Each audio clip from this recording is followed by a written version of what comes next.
केलं तुम्ही माझ्यासाठी, किती अपमान, किती अवहेलना, पण तुमचं प्रेम तसुवरही कमी झालेलं नाही. तुमच्या प्रेमाला प्राप्त करण्यासाठी आणि माझ्यावरचा कलंक पुसण्यासाठी मी स्वतःला अग्नीत दहन केले आणि पुन्हा या पार्वती रूपात जन्म घेतला, केवळ तुमचं प्रेम पुन्हा प्राप्त करण्यासाठी.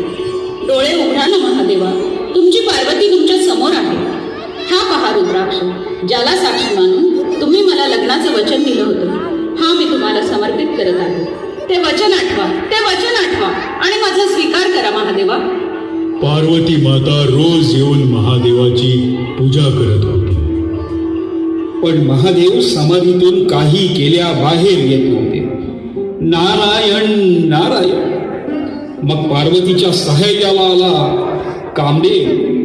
त्याने आपल्या मदतमालाने शिवाची समाधी अवस्था भंग तर केली,